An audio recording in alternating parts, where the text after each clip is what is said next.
Kristian hmasate thlan mual get kan thleng to a lo ba thleng hmasara thleng hmasabar ani kha awan nuam taka mun hi thatap tro tilai tong trai tlang ani sem mama tong trai na mun aten manga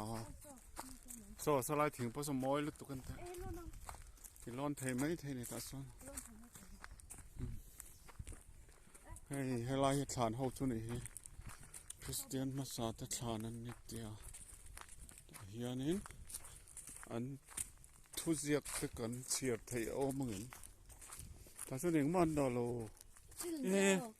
a lang thei lo ni hi lang thei lo lo in ti se tha to anh nghe ô ta hiền cái này diet tí tiêu về á san thì lại sum thì lại bật thum anh ô sẽ train anh nia cần sẽ rằng anh thu diệt bớt chiết thấy to phát lộ bớt chiết thấy lại ôm con rồng nghe lại hả ngay ở thàn lung hít cái nhưng mắt chiết thấy ôm to lâu tiếng lại chứ bây giờ anh diệt aral to phát to đi diệt ôm chuẩn gần là trong đó nữa cái gì lal khu mà cùng sống cố lệ bắc hạt anh top mấy nè lal đam rây về khóc mấy cùng sống cố bắc hạt lại đam mình chuan nghe lại thì cần en lên nhé thu diệp ôm lại đều ôm thì in loving memory of thlang lovi Kristian age 45 died 16 November 2026 ani hi Kristian hmasate sapho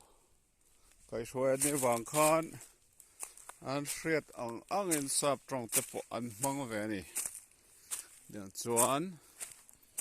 an thlan ho chu hang ho khan ni a ta hian a thu le hla engemaw hriat tin na chiang deuh om don ani zol nei dar phokanu pui ani ta dai mai he chu en le lokang zol nei dar phokanu pui do tin thangi kum som ruk le pali sangka zakwa som panga a thi Kristian hmasa afate dunia ta chon dar phoka le do thiang I thla te khai ti lai hanin an ma ni thla te ho te lo ti lang vek ani hi yes helai hian engem zia kan chiar leang chongkung kum soma le pathum sang khat zakwa le pakhata Kristian ani April ni som sa April sang khat zakwa som pasari a athi ani entel lawa ti vel khan ni adang chiap tlak lo mem en leang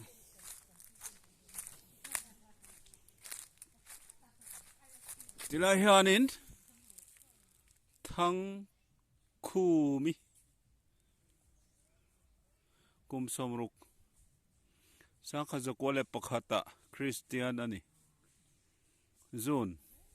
sang kha zakwa som panga a athi tiang vel kha an thanan zi ho ten ni avalung len thlak vele helai poi bol lon pai ni him le bol hoi pai lo tur ania tiếng mun a chuan chips te le burok te